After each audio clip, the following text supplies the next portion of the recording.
Ladies and gentlemen, good morning and welcome again to Wild TV. I'm Mr. Gab and I'm going to be your host for the second annual Couples Retreat, where we're going to be having a love experience and a journey that you're never going to forget. We'll be having topics ranging from marriage contracts, finances, and intimacy. And we've got our distinguished guests that are going to be here to tackle these different topics and give you guys some insight on the different narratives that relate to love and its intimacy. Let's do the right thing. Stay in love. I'll see you guys after the break.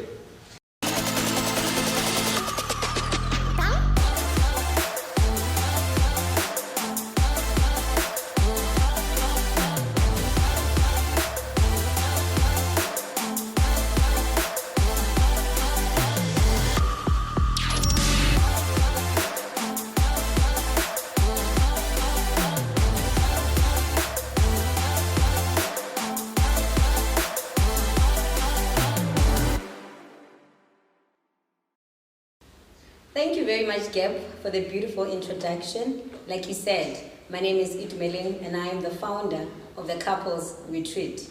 And today I'll be speaking to you guys about living your truth.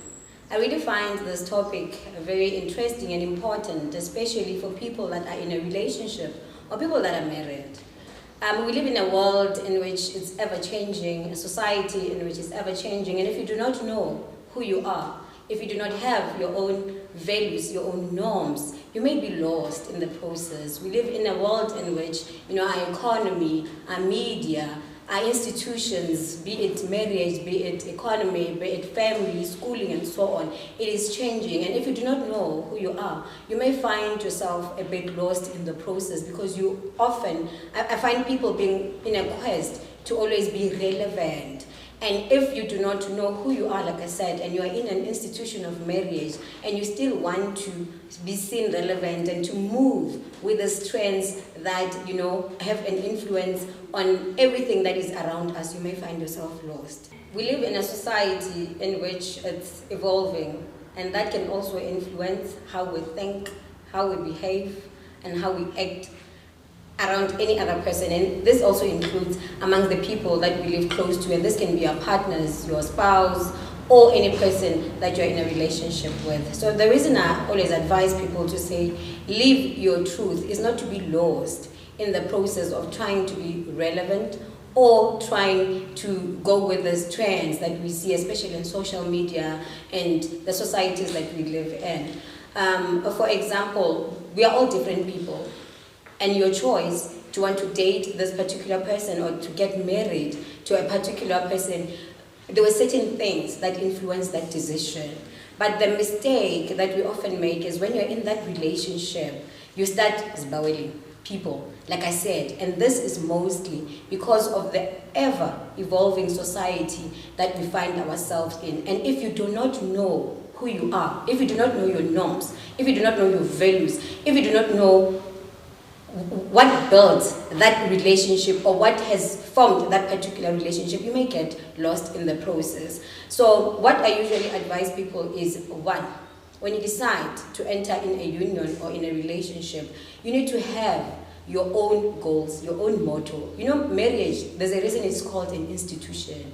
It's like your schooling, it's an institution. It's like your media, it's an institution. It's like your economy, it's an institution. There are certain factors that govern all those things. So same as a relationship, same as a marriage. So if you enter into a marriage and the both of you do not have certain set of norms and values that you both relate to, that you both have, agreed on, then it is easy for you to get lost in the process of trying to be relevant in this ever-changing society that we find ourselves in. So when two people meet, I always say, be real, be yourself, so that you don't feel the need to be pressured in that particular union. I've seen people that started genuinely when you were dating, but when you get married, now there are certain standards now that have to change. And I often ask myself that, why do we have to change the standards that we have been living in when we were still dating, and now that we're married? Why are there supposed to be certain standards that are now put in place? Who sets the standards? These are some of the questions that you need to ask yourself and your partner.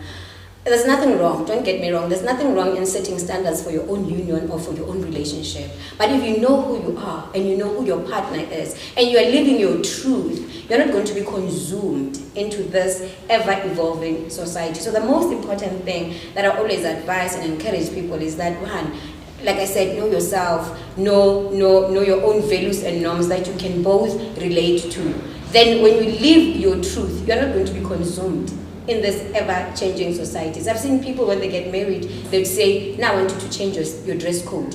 I don't want a wife or a husband that doesn't cook, that doesn't clean, that doesn't, etc. But when you were dating, before you get into a marital status, you never discussed all these things. Then you often hear people say, then we have challenges in our union, and it's because people have not lived their truth. From the onset, they've never been open about who they are. You agreed to enter a union for the sake of the trade. Now there's marriage is trending, it's bowel, couple goals, social media pressure. We see them on Instagram, on social media, and we all make it a goal to want to be married. But the question I always ask myself is, in that particular union, are you going to live your truth? So it is important at all times to live your truth, because when you live your truth, then you're not going to make any exerted pressures on that particular partner, because from the onset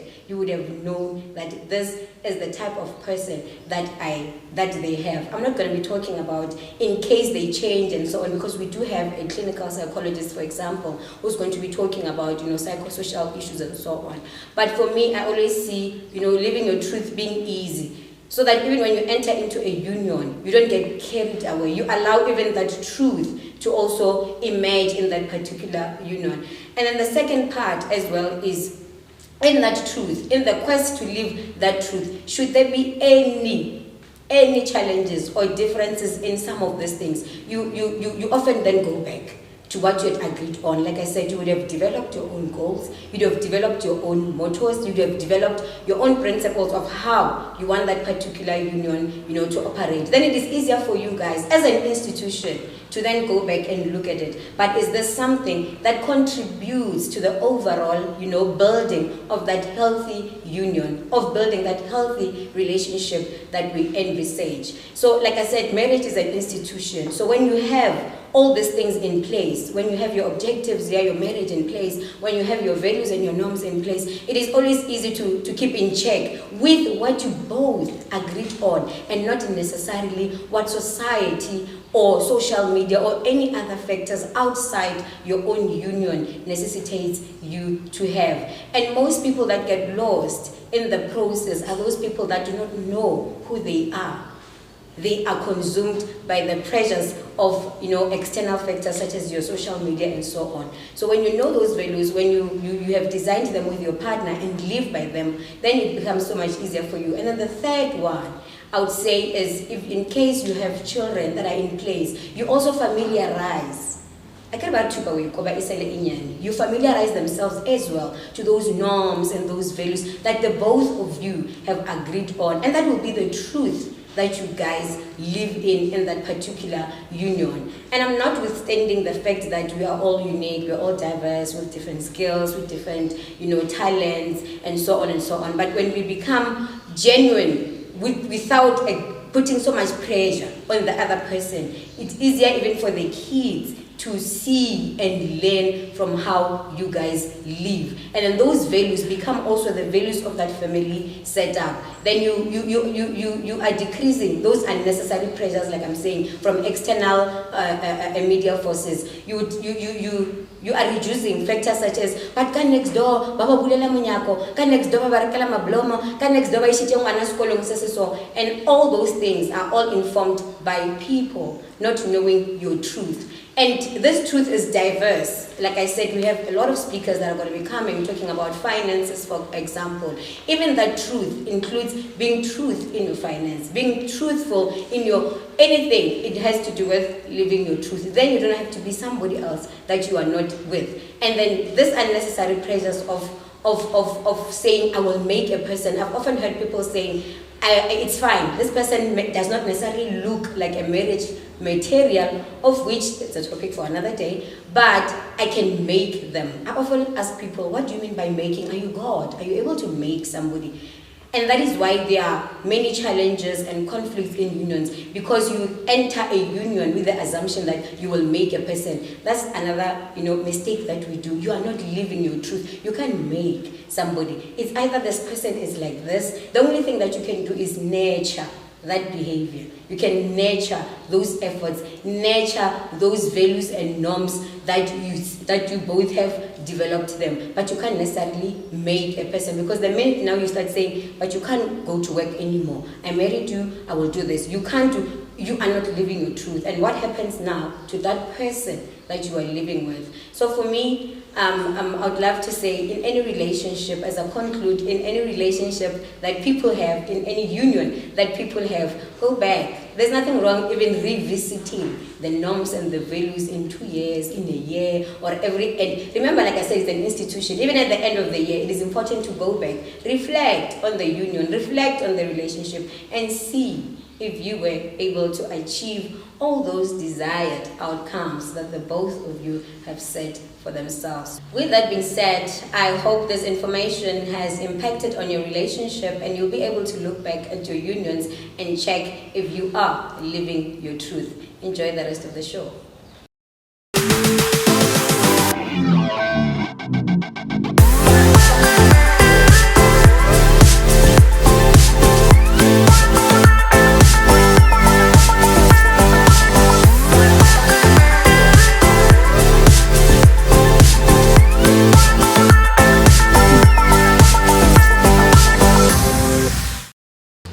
Greetings to all our viewers. My surname is Ntini from Ntini Attorneys in Polokwane. I'm going to be addressing you on marriages and the law. There are basically three types of marriages in our South African legal system: civil marriages, customary marriages, and civil unions.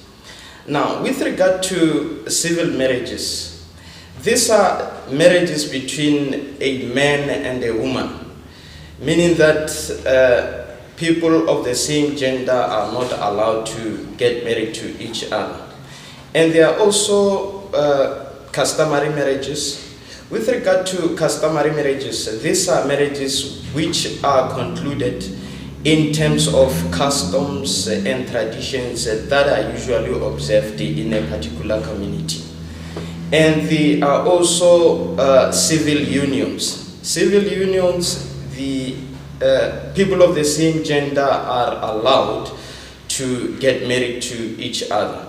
So if I were to distinguish between the three, with regard to civil marriages, it's a man and a woman. A man is not allowed to get married to more than one wife. And with regard to customary marriages, it's a man and a woman, and the man is also allowed to get married to more than one wife.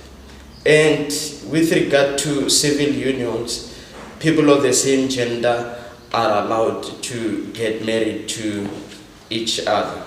Now, with regard to the matrimonial regime, the parties may choose whether to get married in community of property, or out of community of property, or out of community of property subject to the accrual. With regard to the marriage in community of property, all what it means is that whatever that the parties have brought into the marriage with regard to property, and whatever that they accumulate during the existence of the marriage, it forms one joint estate, irrespective of the extent to which one party has contributed towards the joint estate. In other words, if the one party brings more of the properties and the other one contributes less, that is irrelevant. They both own the properties jointly and in equal shares.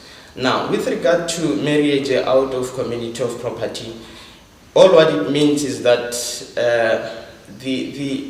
whatever that you have brought into the marriage, it belongs to you.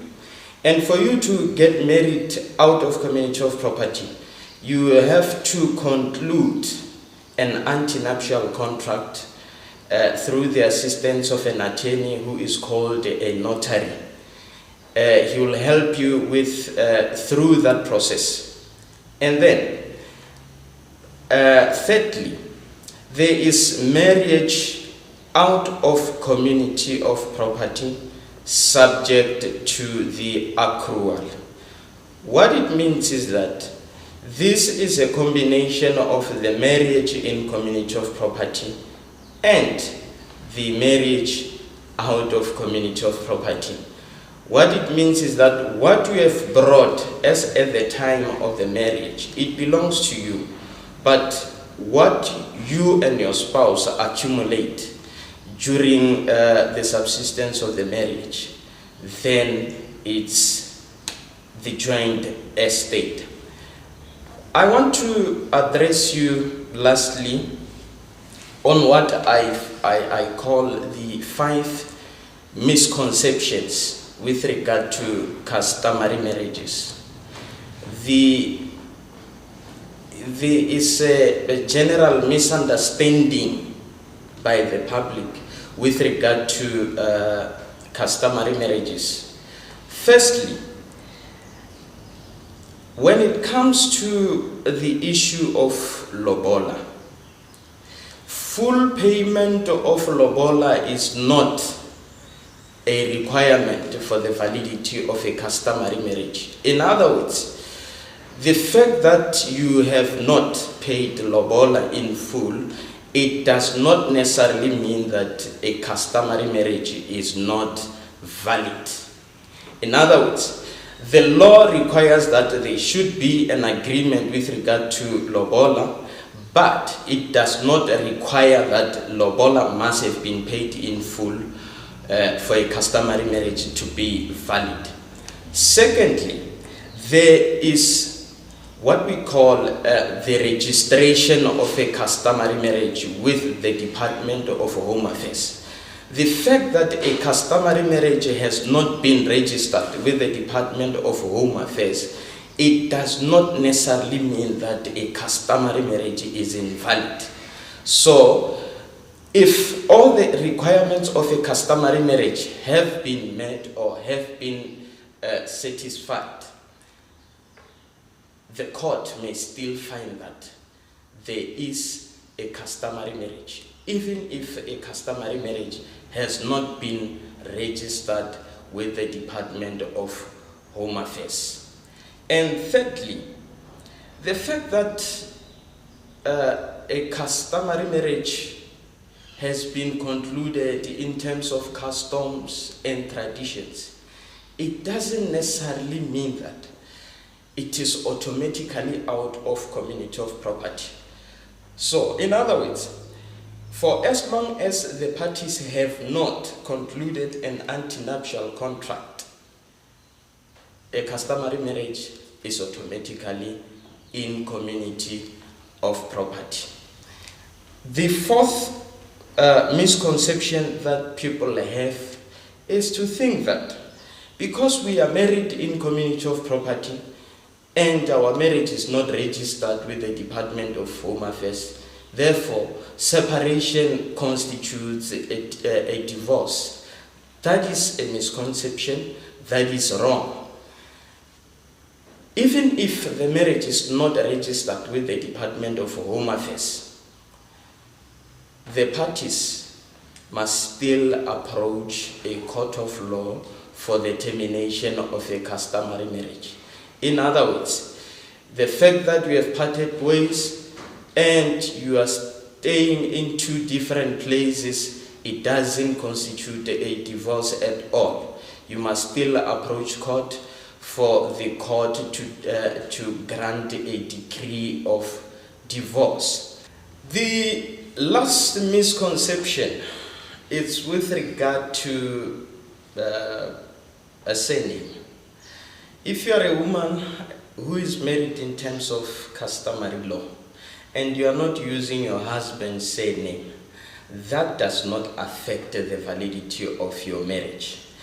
In other words, if your husband's surname is Ndini and you are still using your Ledwaba surname, that does not affect the validity of your marriage. The court can still find that there is a valid customary marriage, irrespective of the fact that you are still using your surname. Now, what we usually advise clients to do is that, please, before you decide to get married, before you decide to divorce, you must consult an attorney. An attorney will help you to take an informed decision, because marriages or marriage law, it affects many people, and because when we get married we are too excited, we do not even consider approaching an attorney in order to seek an advice. So seek a legal advice before you decide to marry or before you decide to divorce. Thank you. Do you see yourself as an actor, director, producer, or even a scriptwriter? Do you want to create your own films, TV shows, and music videos? Well, you can with Wiser Media Film and Television Academy. Save costs and study online with us at your own convenience. Let us help you build a career in front and behind the TV screens. It's easy. Go to www.wisermedia.com. Register online and start your journey. Wiser Media Academy is accredited with MICT CETA. Trust me. Good day, viewers. My name is Mpho Wahamunama. I'm a clinical psychologist and a whole brain practitioner. Well, people don't like coming to our offices because there's a lot of myth around consulting with psychologists. I believe I'm here to educate people and also assist people to improve a lot in their marriages and their relationships. My topic will be based on the psychosocial issues that are affecting marriages. You'll realize the topic on its own is very broad. There are psychological matters that will affect relationships, and there are social matters, the societal expectations that also affect marriages. Communication is one of them. You realize that when you talk to someone, the words that you use, they're very important, but also the non-verbal communication, the gestures, the how you look at them, the pose that you use, it's also very important. Communication is one that will take you through for you to be able to understand your partner. Understanding your partner's needs is also very important, and that can only be given to you when you are able to listen. That's another factor, listening. What the person is saying, and not only listening to the words, but understanding what they are saying, and also taking it from where they are taking it from. You need to learn to be empathetic. We know it's not a skill that everyone has, but when you are in a committed relationship, you need to be in a position to understand your position with your partner. Trust issues have been spoken about, and people would want at some point protect themselves because they would say, I did not do this, I did not do that. But then the main aim, we're not focusing at what you have done and what you did not do, but what was the intention. Because trust broken, it takes time for a person to be able to rebuild that trust again. The other matter is when we are in relationships or in marriage, we tend to invite the external factors. And these external factors could be family members, could be colleagues, could be friends, or could be the next partner that one has in a secret. And as a result, it results with people not having a good relationship because the trust has been broken. And when it's broken, like I have said, you need to rebuild.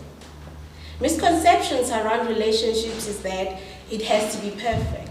There is no perfect relationship. You actually tailor-make your own relationship. You tailor-make your own marriage because it's unique. It's not the same as the other people. Social media is very influential. They give us an impression that everything is perfect, and this is how you need to live your life as a married couple. You can actually put your marriage on a level where you want it to be. Build it in a way that you want it to be, act in a way that you want to be, and carry yourself in the way that you want to be. One thing that we need to take into account is we are individuals as we come into marriages. It's this man and this woman that come together and build their relationship. So they come with their own past. And one thing that we have realized is unresolved past results with other matters in the relationship. So it's very important that you deal with your past, you deal with your childhood traumas, so that when you come into the marriage, you are able to get into the marriage on a clean slate. Hence, we talk about premarital counseling. When you go for premarital counseling, it assists you to clean up yourself emotionally and get ready to start the union that you want to have with your partner. We are living in the era where the pandemic has resulted with so many social stresses. Our partners, they lose work, financial statuses are changing. In the family, we are always in the house, and we're not used to being in the house everywhere, every time. Sometimes the cracks have always been there. When I mention communication, you find the communication has been a problem for the longest time. But because you haven't been spending time together, you had time to spend with your friends, you had time to go to work, you had time to spend with your partner, that's why it was not visible. But now that you're spending most of the time together, all those cracks that has always been there, they are visible. I need to make people aware that it's very important to take into account that mental health is one of the things that you need to work on. You need to be aware of your emotions. You need to be aware of your partner's emotion, but you need to take charge of how you deal with your emotions. How do you effectively deal with such emotions? Let's say you are experiencing communication problems, or there are trust issues, or there has been an external factor that affected the marriage. You know, sometimes they would say, you know, you're marrying the whole family, but you need to bring in boundaries. Boundaries are very important in relationships because people need to know where they can end. People need to know what role are they playing in your life and to what extent can they play that role. You need to be protective of your marriage, not only from the perspective of the man, but also the woman. You need to protect your marriage from the external people. Your friends can be very influential, and your family can also be very influential. I normally say to people, the same way that we are able to take our cars to a service, our marriages also needs to take part into that. The same way that you feel it's time for you to go to your GP, mainly for a general physical workout, you need to also do that when you're working on your emotional state, because you don't need to wait up until it's too late. You don't need to wait up until the matters in the marriage are too difficult to deal with. At the end of the day, what we are giving out is your marriage needs to be healthy. And for it to be healthy, you need to be true to yourself, true to your partner, and true to the union on its own. The uniqueness that you want to keep, you need to play your part. It's not only the role of your partner to play the part. The matters that are there in the marriage, if you feel you have exhausted all the institutions that have tried to assist you, fear not to go seek help from the professionals. Like I have said, our profession, people have given it myth that when you're crazy, that's when you see a psychologist. And that's not the case. As an individual, you need a service. You need to be serviced the same way that you take your car for a service. You need your emotional service, you need your communication to be serviced, and you need your marriage to be revived. At work, those that are working in corporate, they would say you have to go for a strategic planning. That's what you need to introduce in your marriages. Have that strategic planning, go for an outing or go for tea, but then with the focus, with the aim of rebuilding the marriage. Strategize. What is it that you need to achieve in this marriage? Strategize on the plans that needs to roll out, and also have a time frame. We have people in marriages that are parents, And being a parent, it takes away other responsibilities as being a wife and as being a husband. So you need to play those roles in different ways. Have time for yourself, have time with your friends, have time with your partner for that parental subsystem because it needs to be functional. Have time with your children. Be a parent to your children. And the subsystem of the children will also be functional. Don't be consumed in playing all those roles at once because you get to be overwhelmed and you miss the point. But if you play each role on its own time, with its own target and goals, it's easier for you to do that. There are different roles that people play when they're in marriages. You are the spouse, and at times you are the parent. But then one needs to be aware of their individual roles and not lose themselves in the process. It is still okay to have friends whilst you are in marriage, but then you need to also be able to regulate such boundaries. Then you will be the parent. When you are the parent, you do not need to be consumed in that role because the relationship with your partner tends to lose the value or it tends to be in trouble because you're focusing on raising your children. So you need to be aware of the different roles that you're playing and the impact that it has on you. Also be aware of, there's nothing wrong with asking for help. As parents, we tend to want to do things by ourselves and not want to have help from the other people. I've spoken about strategic planning. When you do such, you do not need disturbance from the children. So you are expected to ask for help and be able to get help and have that silent moment with your partner and strategize. While strategizing, you need to be open. You need to engage your partner on your expectations. Because the other thing that make marriages fail is the uncommunicated expectations. You have an expectation from your partner, but then they do not know about it. And you get angry because they are not filling that cup. Sometimes we have expectations from our partner and roles that we want them to play, whereas it's not for them to play such a role. I've spoken about past baggages that you have not resolved, matters that you have went through as a child. You are at some point expected to deal with them and resolve them because they will affect your relationship. At the end of the day, we are emotional beings, we are individuals, and we need to be in a position to be in this union that needs to work. With that said, I hope that will build your marriages, that will build your relationships, that will make you better partners and better parents, and enjoy the marriage as an institution.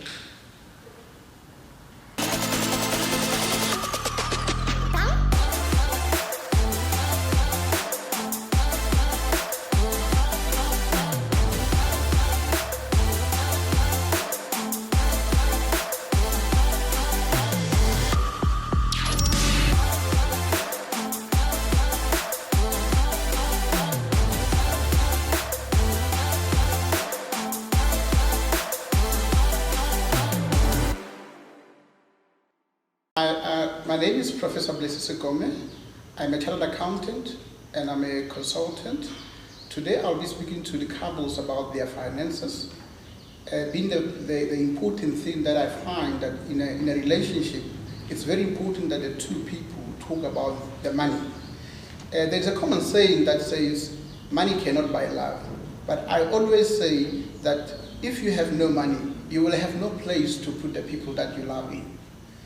I need to start by indicating that money enables breakfast, enables lunch, enables a shelter, and therefore there's always a common problem, especially in our culture, where a man normally attracts a woman by portraying a picture that they have a certain amount of money that normally is different from the actual money they have. So we normally need to get to stages in our relationships. And when I talk about couples, I'm not only talking about the married couples. I want to talk from the beginning of the relationship, where there is a recruiting stage. It is common in our culture that a man must attract a woman to form a relationship.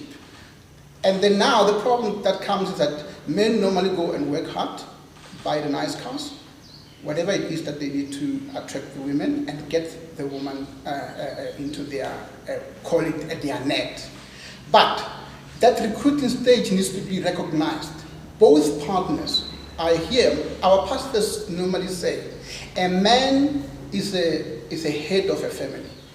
A man is a head of a family. I don't want to argue with pastors, but I want to say if the man is a head of a family, then it means that a woman is a deputy head of the family. And therefore, both of you are responsible for the finances of the union. So at what point do you recognize that the recruiting stage needs to end? At what point do you as a man recognize that now the woman that is next to me, I needs to be open to her about my finances? So you need to both, I think even women now have a responsibility. You as a woman, there's been a point when you were a girlfriend and you brag about the nice presents you get, the type of a phone you get for a Valentine's Day, but there will be a point at which you need to start talking to your partner and tell him that I'm no longer getting impressed by the lavish things you bring to my bedroom, to wherever it is, but I now need to understand that where are we taking our relationship?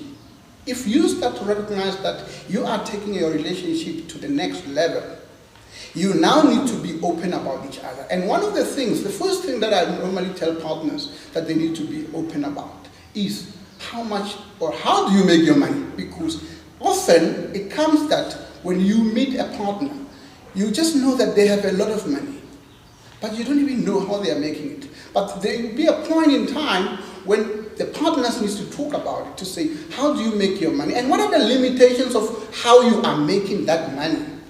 And how much is it, so that you both know how much in your union. I need to indicate, people normally say, no, I am not yet married to this woman, therefore I cannot be open to her. I have seen people making kids before they are married.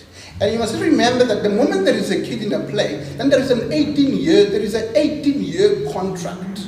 Normally a man will be saying, no, I'm not yet married to this woman, therefore I cannot open up about my finances. Maybe if I open up about my finances, she won't say yes to the marriage. But the reality of it is that I've seen kids being made before marriage. And therefore, often those that are Africans will always hear about fathers running away from kids. I don't believe that kids are scary, and I don't believe that those fathers are really running away from the kids. They are running away from the fact that they have not had a plan for that kid financially, and therefore they are now not able to face the reality that there is a kid here and he needs milk, he needs clothing, he needs everything, and therefore that is why you start to see men disappearing. Like they say, men are magical, they can disappear like anything else. So now we need to take it from there. This is why I'm not only starting at the marriage, I'm actually starting at the relationship level to say, at what point? There is a point, of course, myself. There is a point where I was afraid to tell my girlfriend I don't have petrol money to come to you today. And of course, now I can tell you from experience that you need to tell her, because now you get stuck on the road. She definitely used to be the one that sent you that e-wallet for you to come and actually get to the point where you need to get to. So that is the starting point. The starting point is to recognize the limitations of the finances your union is able to accumulate. Then the second point, the two partners need to start to have what we call financial objective. You need to set objectives together. I will not be able to tell you what your objectives will be. If you want to become millionaires, you say that we want to become millionaires. We want at this particular point in time, in 10 years' time, in 15 years' time, we want to own our own house fully paid. In 7 years' time, we want to have a mansion somewhere else of 1.whatever million, almost paid up. You have the objectives, you set your own objectives based on your limitations. But then you will see now, the moment you share these objectives, then you will no longer be flowing like everyone else. There will be a point I need to indicate. There is this common thing that goes, my neighbor, my colleague bought a new car. I'm also feeling I want to buy it. That's a first indication that you have no objective of your own. You are now following your colleague. But this normally happens now in a relationship, is that you as a man, you normally want to be, there's this kind of thing called Mr. Moneymaker. So everything else they're asking of you, you are able to do. And now, normally many men, and I've seen in relationships, many men end up being in too much debts. They enter into loans and everything, and their spouses don't know about it. And it's because you are afraid to face the reality. Can you tell your wife, no, I only make 40,000, and of course I can only afford to do up to so much. And then now you look at what she is making and you are able to do it together. Now when you fall into trouble, you come open as well. You come and say, you come and indicate. Because many people, you're sitting with your partner here and your partner is not paying SARS. One day SARS is going to knock at your door and want to take everything, including what you own. Therefore, that is where I start to say the second important thing is for you to make what we call financial objective. Now let me come to the Africans. We are called Africans, and there is something called black tax. What is black tax? And I'm speaking under correction, those that know it better than me, but this is what I've been told about black tax. Black tax means that I am responsible for my sister's children, I'm responsible to my grandmother as well, I'm responsible for everyone else that is around me. And of course now, if that we project it that way, it means that also your wife is also responsible for everyone around themselves. There's some kind of unrealistic situation that exists here. You have limited financial resources, and now your money gets taken out of that union to every part of angle.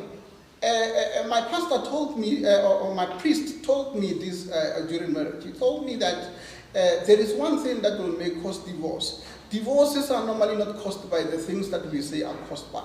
Divorces start by the fact that there has been dishonesty.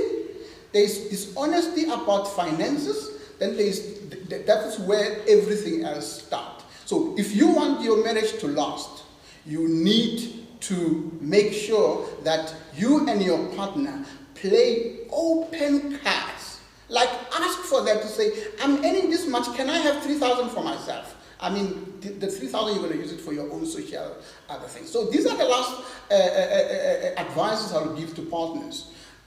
One of the things is that the moment you have a kid, speak to your insurance broker.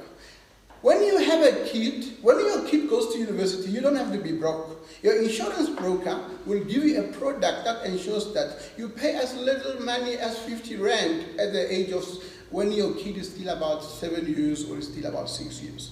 Then when your kid now is ready to go to university, the insurance policy pays you. So when your kid enrolls at the university, you get paid money, it means that you get rich. Then there is this issue of life cover. We often overlook it. The reason people run away, they don't want to make wills and everything is because they are in debts.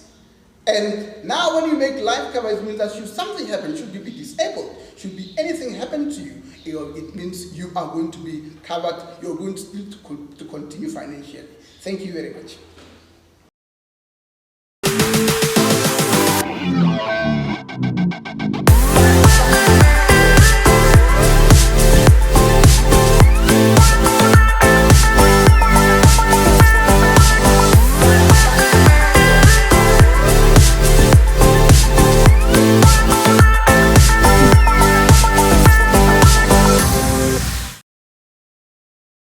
Greetings, this is Reese Paturi, the love speaker and the spiritual teacher.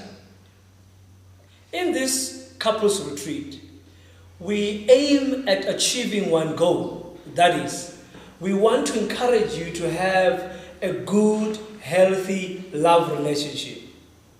Today, allow me to speak to you about intimacy and the most favorable part of our relationship, the bedroom life. Let me deal with the elephant in the room before I continue. Love does not hurt. I understand people do. bottom line of why are you in a couple in the first place is you want to please and pleasure each other. That is the purpose of a love relationship. Yes, as you may have seen in your personal experience, as you may have heard with other people, that, we're having problems in relationship and that affects our sexual life. But really now, everything that we do in life, we are attracted, and indeed, we are part of it. Nevertheless, it's still your choice. If you say, I'm committing myself to this person, I'm committing myself in a journey of love with this person, it's still your responsibility, both of you, of course, to ensure that you please and pleasure one another. Now, should you allow financial stress to really affect your bedroom life? Should you allow the weakness of your partner to affect your intimacy? These are the things that you need to talk about. Really, you have to sit down and talk about them. But remember, love relationship, like many other things in life, is a journey. You cannot solve things in just one day. As the Romans say, Rome was never built in one day. Likewise, your relationship will not be built in one day. Now, when we talk about sexual relationship, what are the bottom lines? There is outer course and there is intercourse. This is a dual form of love making. When you make love, you don't start in the bedroom. It starts as an outer course. And by that I mean, the way you communicate with your partner either will stimulate them or turn them off. Brothers, we are given visual ability. But for women, they are audio based.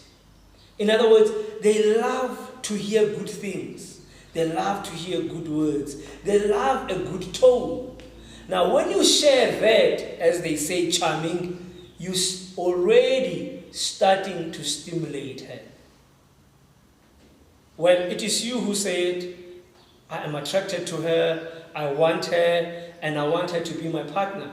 So my brother, in this case, take that and put it in your mind to say, regardless of her mood, regardless of this and that she does, but I'm going to uphold the stimulation that she gives me. Now that's what I can tell you. Use that as a model of loving her. My sister, you've heard that men who love submission. You've heard that men, I love respect. What will eat you if you respect your man? Do you have to contest all the time? Do you have to test him all the time? Because if you do that, it turns him off. So, win him by not necessarily being weak, but your submission is to understand his mission and sub yours under him. But that is for your sake. That is for your sake. Because you are the one who says, he's my man. I want him and I want to enjoy life with him. And we're going into the subject of sexuality, but outer course starts there. It starts in your sitting room. It starts in your kitchen. It starts even in a bathroom, because you need to sometimes bath together. Outer course is not just about touch, physical touch that is, but it's about communication. How are you communicating with your partner? In your communication, they will know that you regard them well. In your communication, they will know that you cherish them. In your communication, they will know that indeed you want them. Now, let me share something with you about outer course in this case. Can we take outer course as a pre-foreplay? That before you are hands-on, before you cuddle, before you do all those things as you flow in your sensuality, in your eros, but your heart expression, your mind expression about. It's very important. Remember what they also say. It is all in the mind. So your sexual life, to be satisfying, to be fulfilling, to be exciting, to be tense, it all starts within you. All right, let's go on and ask ourselves, how do I please my partner? And for you to know that, you must ask them, love, what pleases you? What would you want to explore? What adventure you want to embark on? They know themselves, they know their body, they know their desire. So inquire. Having said that, you have to be spontaneous and try new things, check if they know it or not. And that can lead to what? Closeness, if they see that you're trying. And this goes both ways, because love is a tango. It takes two. When you make love, don't make love only for yourself. Make love with the intention of satisfying your partner. Make love in satisfaction of your partner. That's a secret, especially for guys. You want to be satisfied, strive to satisfy her first. In the process, you will be satisfied. Now, sex, like any subject, let me put it this way, is an art. You learn it. You can grow, improve, and mature in it. You don't have to be stagnant in your standard of performance. You know, your partner already knows he's going to do this, he's going to tell me like this, we're going to go to the side of a bed. Then they get bored in the process. Yes, routine is important. I understand that. Yes, repetition is important, especially for you to master it. Right? Now, intimacy as part of your outer course, it means that you are allowing yourself to be closer to them. In other words, you are becoming naked beyond physical nakedness. You are becoming emotionally naked to them. Intimacy, it means you are allowing them to enter into your mind. You are becoming vulnerable, in other words. Let me say this again. As you are being intimate, look at your hands and say, my hands are holy. My hands are divine. My hands are a blessing. So when you touch her, when you touch him, you are a blessing to him. You become, I don't know how to speak it clearly, but let me just say, it becomes a divine, let me put it that way. Because now you realize, as I usually say in the workshops, she's God's daughter, he's God's son. This is the temple that you need to cherish. So you need to learn touching. Touching is a technique. Just like people when they do massage, don't they go to learn that technique to touch? You need to learn that technique. Because it's not just about you, it's about your partner. Are you not the one who say, hey, I want to give it to him, I want to give it to her? So yeah, give it right. That's what you need to do. So when you regard your hands as that powerful, then when you work on your partner, it's a serious subject now. It's a serious subject. You want to travel with them in their mind and take them into places that they love being there, in their own wonderland. Now, before we go into intercourse, again, let me just say,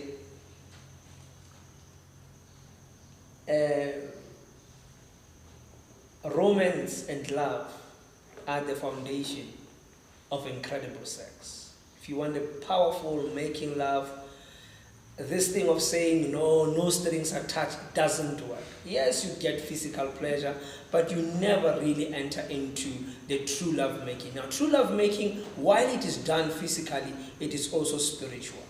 It's a spiritual activity.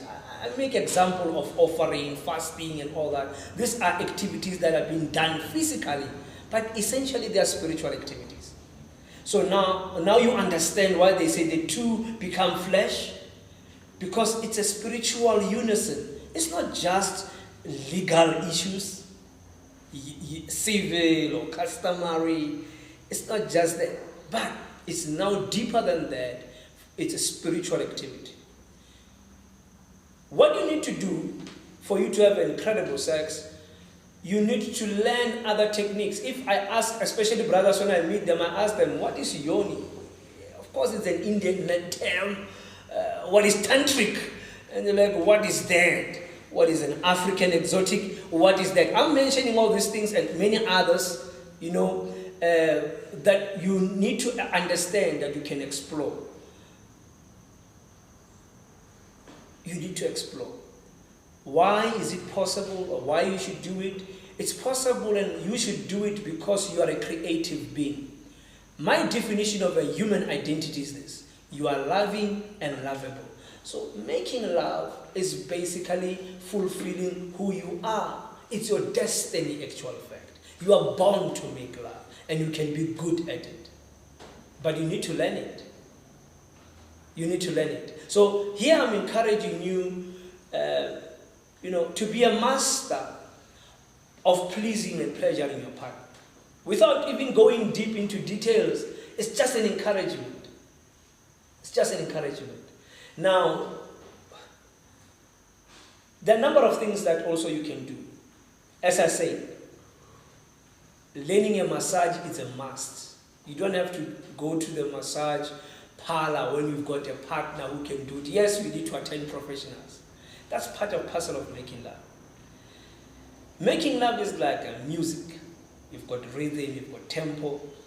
While we learn these things from different sources, but you need to learn this also from the right sources.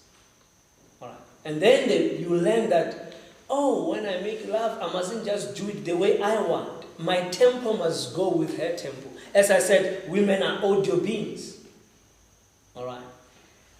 They are crying, guys. They say you guys are silent when you do it. They want to hear you roar, for example. That stimulates them. There are a number of things that you can do. So in this couple retreat, as I said, we are encouraging you to have a healthy lifestyle, and we're encouraging you to be yourself and enjoy the art of making love. In the next retreat and in the next sessions, we'll talk more about other things. And for that, thank you for your attention. Do you see yourself as an actor, director, producer, or even a scriptwriter? Do you want to create your own films, TV shows, and music videos? Well, you can with Wiser Media Film and Television Academy. Save costs and study online with us at your own convenience. Let us help you build a career in front and behind the TV screens. It's easy. Go to www.wisermedia.com. Register online and start your journey. Wiser Media Academy is accredited with MICT CETA. Trust me. Hello, my name is Mapula Lagodi, the Confidence Activator, and I'm here with my husband, Noah Lagodi. So, as advocate of marriages, we are here today to talk about how to make God the centerpiece of your union. But before we get into the conversation itself, look, marriage is beautiful, guys. Look, never be told lies. Marriage is beautiful. And we are here to say, look, we build intentionally as two individuals who are working for the same team. Mr. Lagodi, are we ready to do this? We are ready, Lavi. Thank you for such an introduction. I'm not going to waste time. Look, marriage is a godly instituted by God. And you and I'm so happy to be doing this journey with you. And from our point, particularly Christ, as Christ-centered marriages, it's important that we go back to the origin. When you speak about the source, Lavi, when you speak about Christ, you are speaking about the source. So if you speak about the source, you need to go to the Word. And the Word from Genesis chapter 2, verse 24, the famous verse for marriages, which says, for this reason, a man, this is important, I need to emphasize this. For this reason, a man shall leave his father and mother and cleave to his wife, and the two shall be one. That is the basis of marriage, and that's where I'll be speaking from, particularly in a godly, what is a godly marriage? I mean, that's what people want. Yeah. Actually, that's what I wanted to get to. So what is a godly marriage? I think before, a lot of people don't get it. And this thing of a man leaving and going, we don't get it because we don't understand what is a godly marriage. Maybe let's start there. What is a godly marriage, so that we can all understand where what we need to do, what we need to correct in us getting to understand a godly marriage. Exactly, because some people are frustrated. You find that somebody's married to a pastor or to a prayerful woman, and the marriage goes sour, and they wonder, wasn't that a godly marriage? Not necessarily. A godly marriage, this is what we're going to look into as we look into the Bible. But also, I'm an author of a successful book called Who Wears the Pants? And this is the book that I've written, which has 14 chapters. And these 14 chapters are actually 14 types of husbands. I've realized that in this 21st century, the types of husband that we are raising are actually frustrated more than excited about marriage. That is why in South Africa, when you look at the statistics, you realize that we're having the number of divorces are actually rising higher and higher by each and every year. Why? Because most of the husbands are frustrated. Why? Because most of our generation, most of the husbands in our generations have not been grounded and thoroughly being equipped to become husband in the 21st century. And that's the verse that I've read earlier on, which speaks about, therefore a man shall leave his house. I mean, this is the beginning. This is where it starts. A man must leave his father and mother. All right. Leaving the father and the mother. Guys, some people think, look, do we stay at your mother's house or do we leave? You know, what do we do? So exactly what is this? Do we leave? Do we stay? Let's explain where a man leaving and a man staying. Is it literal or not? Exactly. Look, the friction is between culture or tradition and religion. In this case, we're talking about Christ as the centerpiece of a relationship. If Christ is the centerpiece of a relationship, you need to honor marriage with godly principles. And the first principle is that the man must leave his father and mother. Mm-hmm. We are not going to have it. This whole thing of 3 months, in our native language, what's happening for 3 months, and in that 3 months they mistreat you, they ill-treat you, they judge. If you can cook, you can do that. It is not the desire of God, and it was never in the plan of God. Why? Because marriage is about two people. So that is why God says it is important that a man should live, and I need to emphasize this one. A man is the one who must leave his father and mother. You know why God was so emphasizing this point that a man must leave? Because let's be honest, women don't leave anything. When coming to marriage, only guys, we are the ones who must leave. If you want to have peace in your marriage, accept that your wife is not going to leave her parents. She's going to leave, like physically she will move with you, but your wife will forever be on the phone with the parents, will forever be on the phone with the siblings. And another important thing for guys, so that you can reduce your stress levels. When coming to treatment of the in-laws, her family will always come first. Watch this. I'm giving you a homework as the viewer. When her family visits, you get the best. The dishes, the food, the best, everything is just so tops. But when your own family visits, look, I'm telling you, if you're not going to stand up as a man, love it. You know I'm not talking about you, right? Look, I know how this goes, right? And guys, when you're thinking, well, I don't know them better. I know my people better, so I'll better know the kind of dishes that they like and stuff like that. And they are also going back to the man leaving and the wife not necessarily leaving. There are benefits and some there's some benefits to it. I'm sorry to push it but this is the reality that I've realized, particularly in marriage counseling, that the guys are mostly frustrated that, she's always treating her family side better than my family side. For guys, honestly, if you want to reduce your stress levels, just check, particularly when the in-laws are visiting. If it's her side of the family, I'm telling you, the best dishes will be cooked.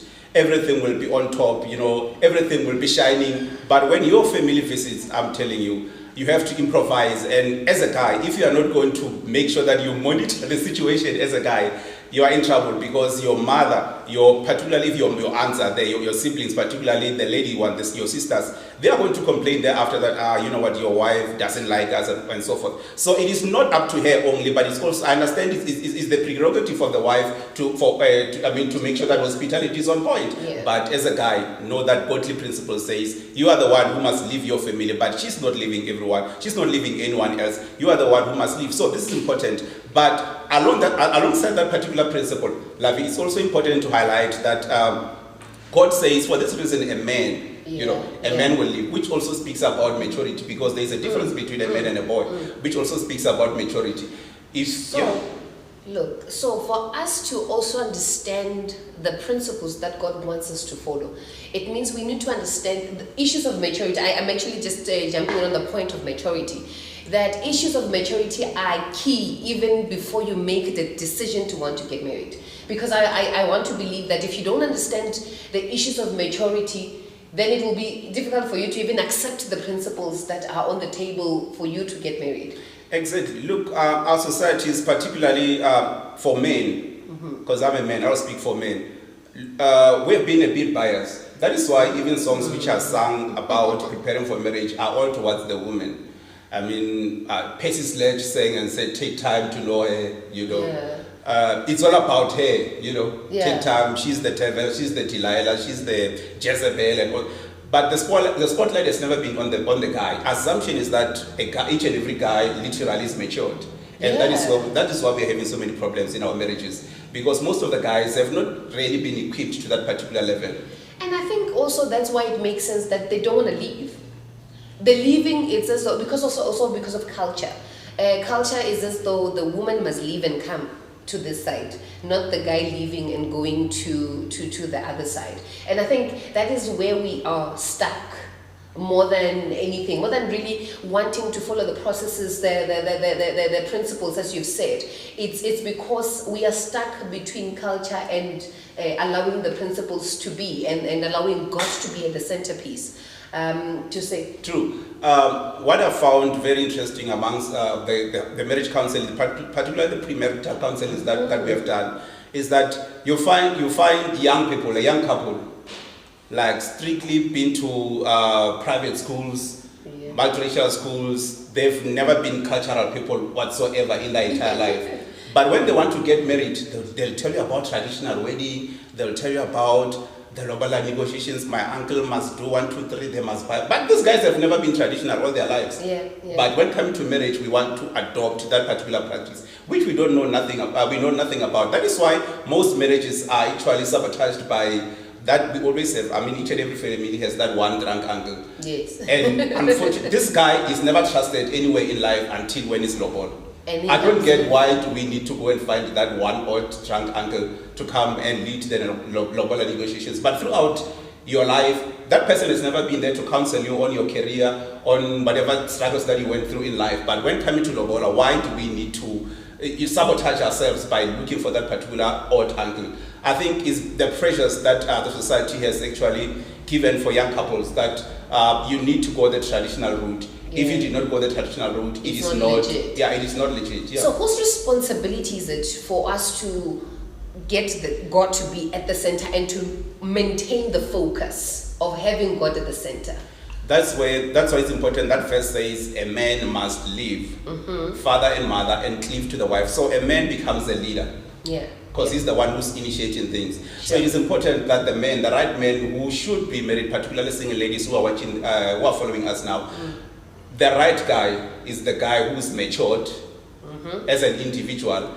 Secondly, must be spiritually matured as a person. Godly marriages are not marriages whereby we quote verses. Exactly. I think, oh, thank you, high five. You know. Yes. Because I think we need to get this clear, guys. We are pastors. This does not mean we walk around in the house quoting scriptures to each other. When we are upset, we quote. No, we express emotions at the time that they need to be expressed and without a scripture in it, because we're we're, in as much as we're spiritual beings, but we live in a body and we are experiencing real life issues and we're tackling them in that way. And that is not a godly marriage. I like that. That's true, Lovey.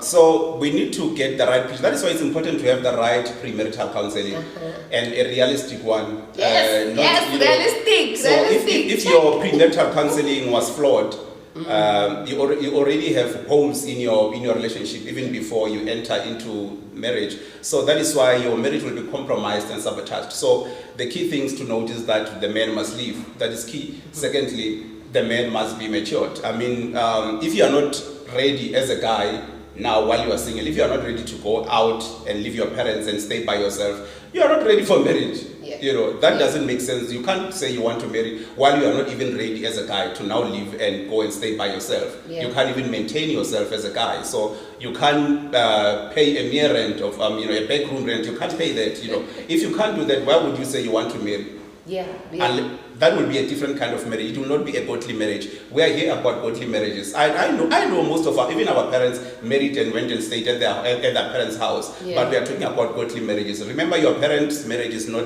a blueprint for God's marriage. Yeah. Our marriage is not a blueprint for God's marriage, but the Bible is the blueprint, and the Bible is clear that a man must live. And I can imagine the influence that comes with staying and not leaving. Because remember, when you stay, the culture of the house, of the home, and then influences the culture that you would eventually want to adopt for your own home. And I mean, these are the things that we would have to look at to say, maybe if you can't afford, let's wait a bit. Because we want to say, we can't afford staying out, let's stay with them, we love each other, we want to get married, but is it godly? Is the influence going to be godly? Because sometimes the influence would say, stay longer. My child, this is your home. There's no need for you to leave. And now you keep breaking the principles that actually takes you backwards. Then you do not grow as a whole. So remove a beyond or avoid these influences, and then we get to understand the godly marriage and the pattern for us as a couple. Because it is godly, but there is a pattern that works for me. There's a pattern that works for Baga Mashalani, Baga Logodi, Baga Mama. True. I think also, unfortunately, it also has to deal with our demographics as people. When you look at our kind of race, teenagers in our race are kids, are babies. Teenagers in our race. But when you compare that with other races, teenagers, if you are already 16, 17, you are already learning to be independent. Yeah. That is why other races, they can marry at 18, 19, because they're already matured. Because maturity is not an age. That's another thing. Yes. I've seen 40-year-olds who are staying at the back room, busy saying, ma, doing that, asking a time from their mother, from the SASA pension fund, Yeah. Why? Because age does not necessarily say you are matured, So it is important that we understand that demographics also matters, particularly for us as black people. It is up to us, particularly young couples and couples in general, particularly when you're watching us now, that we start to train and teach our kids from an early age to let them learn to be independent from an early age. Let them learn how to use money, from an early age. Yeah. I like this kind of schools whereby they have tech shop days and all those things. Let them learn to budget for a month. Give them the money for the whole month to learn to budget and say, this Friday I'm using this much, next Friday I'm using this much. Let them budget that way. That trains them. And when they're teenagers also, look, we have seen a lot of teenagers having odd jobs at restaurants and so forth. It's not because they are coming from poor families. Yeah. They are teaching them independence, responsibility, accountability from an early age. That is why it will not be surprising for a 19-year-old to get married, but not in our race. In Sure. our race, you're still a baby. Worst part, in your 20s. I've come across young people in mid-20s saying, no, we are still young. We are still young. And especially our black culture, a lot of them, at 28, people are still not ready. Exactly. I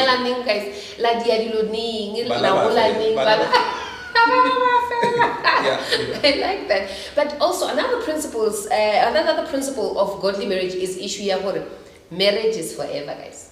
Ketile. I think this is also one thing that grounds you before you even desire to get married. Actually, what we advocate for is that when you are not ready for a relationship, Oskate. I think this is what we tell our people. Or when you are not ready for a relationship, don't even start to engage in a relationship, because when you get to engage in a relationship, obviously, especially when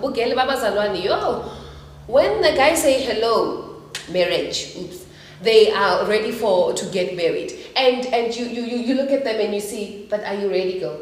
Are you ready to ask right questions? True. Are you ready to fathom this forever? Because you can't even think of it beyond what it is. I'm not sure if I make sense. No, you do, love. Yeah, to say it's forever, but you don't know what this forever holds for you. But you have the keys to unlock this forever. So what are some of the principles that you can share around allowing this forever to forever have God? Exactly. Look, the first thing is that when you agree, particularly when coming to Christ-centered marriages, when you agree to a proposal, you must agree to a forever proposal. Yes. With forever, so there's this thing, being equally yoked with unbelievers, being equally yoked. We are talking about a team here. Let's unpack an equally yoked and unequally yoked.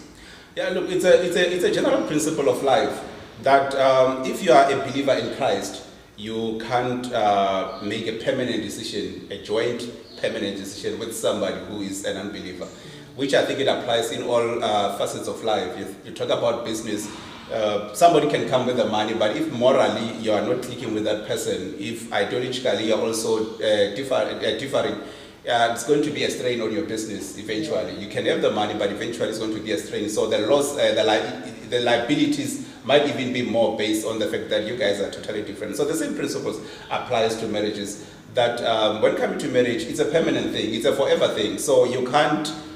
Don't even try it, please. Don't it doesn't work actually, because you get, with counselings that we do, you'd get a lot of people, and sometimes you're just listening to someone, you're thinking, this is a frustration that you created for yourself by allowing yourself to get into a space where you guys were never playing for Kaizer Chiefs at once. There was one who's playing for a different team and one who's playing for a different team, and we wanted the same goal. It can't happen. If we are playing for opposite teams, it will never happen that our goals are the same. But if we are all playing for one team, it means my injury affects all of us. And then if I'm a striker and I'm not doing well, you will come in and assist me. Yeah, thank God that I can see my influence on you. That's happening. It's happening. Yes. Look, that's how it is. So if we are not on the same page on various issues, but particularly fundamental issues, because marriages need to, each and every marriage must have fundamental principles. At least 3 fundamental principles that are binding the two of you. So if you are differing already from the fundamentals, whenever a tiny challenge comes, to you is going to be a storm. Majority of the people that have divorced, when you sit with them, you get the story, you realize, most of the things that impacted them were not huge or serious issues that much, but because the foundation was not right. So if the foundation was not right, then the likelihood is that a minor thing will become a storm in your life. So it is important that we be on the same page when coming to that, because remember, I said the proposal, you need to say yes to a forever. So if you are a lady, the guy must convince you that I'm in it forever, for life. I think we also need to pass on the issue of feelings also. Yes. The issue of feelings and love, because forever and ever has to, also we need to explain feelings and love. We don't marry by feelings. We don't marry because we are attracted to each other. No. We don't marry because one charm and all those things. Those are minor issues. We can't really get married based on the fact that I'm not charm. It's actually a decision, guys. Marriage, more than anything, it's a decision. Over love, it's a decision. Over feelings, it's a decision. Over whatever you call it, marriage is a decision. I always say, it's actually, we continuously make decision, conscious or unconscious decision daily, to say, I'm upset with this man. Am I staying? Yes, I'm staying. All right. I misused money. Are you staying? Yes, I'm staying. So those are the kind of things that for us to make this work a God-centered relationship, it means we are continuously making a decision. Because remember, God is always here, right? But the difference is, are we going to recognize him or not. I think that's the difference, that we recognize him or not. Actually, I was listening to a message by one pastor last night, and he was saying that marriage is not I love, but it's learning to love. It's saying I want to learn to love. Exactly. Yeah. In fact, I think, yes, I think that the saying goes like, you don't marry somebody because you love them. Yes. No. But you need to learn that. Exactly. Yeah. Exactly. You only start loving the person after marriage. That's how it is. In fact, in other words, actually, if let me focus that up. This issue here, hunting tactics, guys. Some people will say, oh, but before we got married, he used to do this, he used to do that, and then after we got married, all those things stopped. This is what he calls. He calls it hunting tactics. Yes. Because when the guy hunts, everything is here. Eh? When he comes to see you, when we go on dates, when you are in church, especially when the man of God, he's here. When he prays, you can hear the prayer, oh my God, I'm here. We are going to be praying every day at home. Baby, it's not going to happen. When you get there, he'll just be here, chilled. If he wears a suit, he will wear his suit, but you won't be charmed by that. But what is that he wanted to hook you. And after he hooks you, now you need to be the one who's asking right questions. That will make you stay when the charm goes away. That will make you stay when he goes off the pulpit. I imagine I'm not charmed by his preaching. When he's done preaching there, he's this. Okay. Do I like this? Noted. Because I need to know, do I like this? Do I love this on and off the pulpit? In my home and out of my home? Because for me, it has to represent, this man has to represent us in our home and out of our home. What is your view? Yeah, I think as we near our conclusion, I think I also need to highlight some misconceptions about marriage. Yes. I've seen a lot of people placing each other, particularly a couple placing each other under a lot of stress and frustrations because they place value on things which are changing. You know, they place value on things which are changing. You can't marry based on finances. Yeah. I mean, look at COVID. COVID happened. Yeah, people lost jobs. Yes, you understand. And where are we now? Exactly, business is closed. Yeah. So you can't place your permanent decision, which is marriage, based on looks. Yes. You know, COVID again happened, lockdown happened. I mean, we were eating like crazy. You understand? Yeah. So some people can recover their bodies after maybe gaining a bit of weight. Some can't recover. Yeah.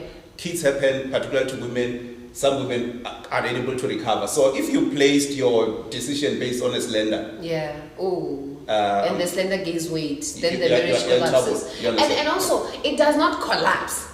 It gradually collapses. And you might be able to see it if you want to see it, but if you want to be ignorant, you won't see it. You then later see it when it's like a big collapse, and you're like, but if you think of it, it's been gradually going down. And also, issue pastors and people who think church is marriage, is God, church is God. Actually, let's talk about people who think church is God.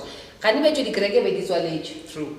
And we are in our homes. Yes. If you thought your marriage is going there, Muruti introducing Mamuruti, and we just look and we think this is a godly marriage because we are at church every Sunday, we are performing and we are living a standard that we think is right. What happens now when that standard is challenged? What are we supposed to be basing our things and our values on? What's the word? True. It is important. You look at the purpose. We need to define the purpose of marriage. What marriage is all about. If we can't define the purpose from the beginning, we are in trouble. That is why I said it's not about looks. It is not about finances. You know, it has to be about the purpose. When you look because we are dealing with Christ as the masterpiece of marriage, the centerpiece rather of marriage. So you look at biblical marriages. You realize that they were married for a particular purpose. Yes. They were not married because they are attracted to each other. I think that's a lie that we also need to deal with. You can't marry because you are attracted to somebody. Let's be honest. Let's be realistic. Guys, no. I know. Most ladies will not agree with me. Always ladies are shy to accept this. But guys know that even married people, there will always be somebody who's actually, pulling your eyes. Yes. it happens. Yeah. It happens. It's life. So if you are married because you are attracted to somebody, Yeah, you're already in trouble because every day you see somebody different. It's like it's another level every day. You understand? So your focus will be all over the place. That is why some guys feel like, no, I've married the wrong person. Yes, because the higher, what's that saying? When the lesser must bow, when the greater. When power meets power, the lesser must bow. You understand? So when power, at the time when you have placed value on certain things, yes. when the higher power comes, then the marriage shakes. Yes, and the higher power today, tomorrow can be the weakest power, because tomorrow you might see somebody different. Yeah, You yeah. understand? So that is why some guys are even not even ready to marry, because they can't make the decisions. Why? Because they are placing value on things which are changing. So in marriages, don't place value on things which are changing. Particularly, we are talking about godly marriages. Yeah. What is the purpose of your marriage? And the key things, just as I'm giving over to you, is that when coming to Christ as the centerpiece of marriage, Yeah. it is important to know that it's not about, they say that the family that prays together stays Yeah. together. No, it's a cliche, that one. It's not always, real when we are praying together. Sometimes we are doing it also for the kids. I'm a pastor, I'm saying this. Yeah. But the reality is that the Christ-centered marriage, it has to be with individual. Yes. Your individual walk with God, your individual relationship with God. So marry somebody who has a personal relationship with God, Yes. not somebody who worships God when he's with you. Yeah, yeah. Go, look. Yeah. And this is us closing, right? And we're saying it's about you. You're an individual. Make your walk with the Lord right. Once your walk with the Lord is right, it is easier for you to walk with someone else whose walk is right, because we are literally equally yoked. Yes. And we are equally yoked because our focus on God is the same. Unlike, because we know this one can pray on his own. I trust him to be praying on his own. I don't have to have a leash. Like at 7 o'clock we're praying. That's not really godly. But like he said, we're doing it for the kids so that they learn the culture of prayer. They learn the culture of the home, of a godly home. But what is important is your individual relationship with the Lord, his individual relationship with the Lord, our goals together, and we align. Also, his calling for his life, my calling for me, we align both. And this is also a decision, one that can make you, for the single people, find your calling. Find his calling. Do they align? Because the Lord says open a church and the man of God. No, that's not for me. So we need to align and understand these things, that what will work for us and what will work for what the Lord has called us for. But otherwise, my name is Mapula Logodi, the Confidence Activator, and this is Neo Logodi, my husband. And from us, thank you so much. Thank you so much. Ladies and gentlemen, that is a wrap from us here at the second annual Couples Retreat. Indeed, it was amazing. I hope love lives where you are. If it doesn't, it will. Ms. Itu, how do you feel about the activities today? It's so exciting. It was so fruitful. All the speakers were so on point. We managed to get all that information that we were hoping to achieve. And that is, at the end of the day, to build healthy relationships and to let love lead, you know. And with that being said, I want to also thank the speakers for being so relevant, for taking their time to come here and share all that valuable information. It has really, really been great. It's amazing. Ladies and gentlemen, that's a wrap from me. Hope you guys celebrate love each and every day, not just because it's Valentine's month or Valentine's Days. Let's love, let's live, let's celebrate. And for me, Mr. Gab, that's a wrap. I hope and I believe that love will lead and love will live wherever you might be. Don't forget to subscribe on Wiser TV for more upcoming notifications on shows we're going to be having. Let's keep it real. Let's love. We'll see you guys some other time. Goodbye, God bless, and goodbye.